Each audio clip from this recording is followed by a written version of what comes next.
1790년대 미국의 인구는 400만이었다. 당시 한반도는 정조대왕 시기로 추정 인구 1800만이었다. 100년 뒤 1890년대 미국의 인구는 6887만 명이 됐다. 같은 100년이 지났을 때 한반도의 인구는 1700만으로 되려 줄어들었다. 힘은 어디서 발전되는가? 에너지란 얼마나 많이 할 수 있는지를 측량한 값이다. 이는 밀집되고 응축되면 에너지는 발생하고 흩어지고 느슨해지면 에너지는 소진된다. 이것은 자연의 섭리다. 손바닥만한 우뭇거울로 초가 삼가를 태울 수 있고 오렌지 크기의 도시 하나를 날려버릴 수 있는 핵폭탄은 오렌지 정도 크기의 플루토늄이면 충분하다. 에너지는 밀집하고 응축될수록 발생하는 법이다. 모두가 흩어져 지내던 70만 년의 구석기 인류는 한없이 걷다가 만나는 과일과 동물을 채집 수렵하고 지내길 반복했지만 강가에 모여 살기로 결심한 순간 갑자기 인류는 청동을 개발하고 철을 개발하고 반도체를 개발하고 인공위성을 개발했다. 사람과 사람이 모이면 사람 간의 갈등이 발생하고 이를 해결하거나 정복시키거나의 과정을 반복하면 경쟁력의 노하우를 쌓는다. 어떻게 협동해야 하고 어떻게 경쟁해서 이기는지 법과 질서, 문화가 축적된다. 굳이 이것을 따지자면 돈이 되기도 하고 힘이 되기도 한다. 에너지는 그렇게 만들어진다. 코로나19 시대. 우리는 사회적 거리두기를 한다. 사람과 사람이 모이지 못한다. 에너지는 쌓이지 못한다. 대신 온라인에서 만나고자 한다. 내가 가장 좋아하는 작가 중 하나인 유현준 교수의 말에 따르면 사람이 모이고자 하는 것은 일종의 본능과도 같다.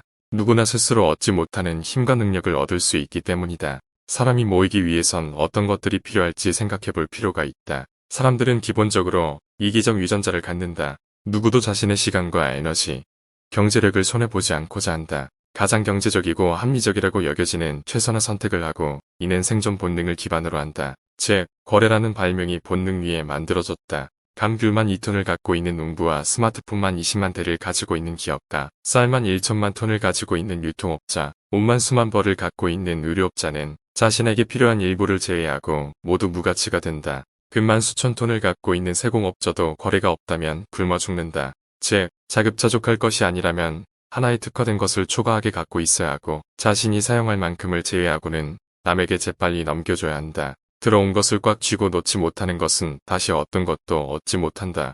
누구나 갖고 있는 것은 다르다.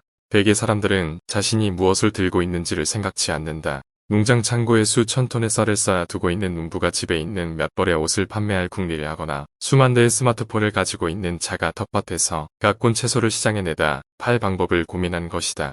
내 곳간에서 내가 수확한 잉여 생산물들은 영원하지 않다. 이것들은 마치 시간이 지나면 썩어 곰팡이로 변해버리는 감귤이나 쌀처럼 유통기한이 있다. 내가 무엇을 가지고 있는지를 돌아봐야 한다. 얼핏 일때 100만 원이 넘는 고가의 스마트폰을 많이 갖고 있는 사람이 유리한 게임처럼 보이지만 농사꾼이 쌀 한 톨 넘기지 않으면 굶어 죽는다. 누군가의 생명을 농사꾼이 쥐고 있는 것 같지만 그것을 빨리 내주지 않으면 창고에 쌓아둔 것은 곡식이 아니라 곰팡이가 된다. 결국 굶어 죽는다. 세상은 재빨리 자신이 뭘 갖고 있는지를 제대로 확인하고 그것을 늦지 않게 세상에 뿌려야 한다.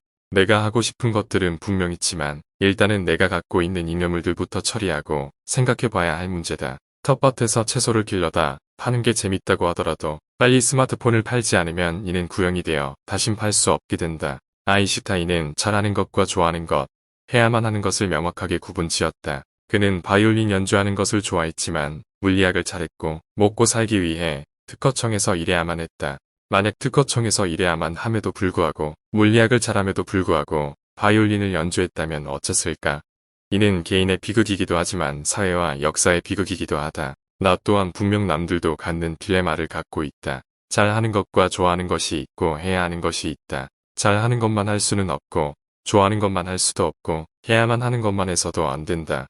인생에는 그 비율을 정확하게 집어낸 공식은 존재하지 않지만 그것을 잘 조절한 사람은 그에 상응하는 에너지가 밀집된다. 그것은 부일 수도 있고 사람일 수도 있다. 만약 나에게 돈과 사람이 없다면 내가 가진 것에 대해 제대로 된 활용을 하고 있는지 고민해봐야 할 문제다. 세상은 어차피 자신이 생각한 대로 흘러가지 않는다. 그런 이유로 세계에서 가장 오래된 회사들은 대부분 보험업을 하고 있다. 불완전한 세상에 살고 있기에 우리는 흔히 말하는 몰빵 투자를 해서는 안 된다. 나는 무엇을 잘하고 무엇을 해야 하고 무엇을 좋아하는지 곰곰이 생각해 봐야 한다. 그래야 굶어 죽지 않는다.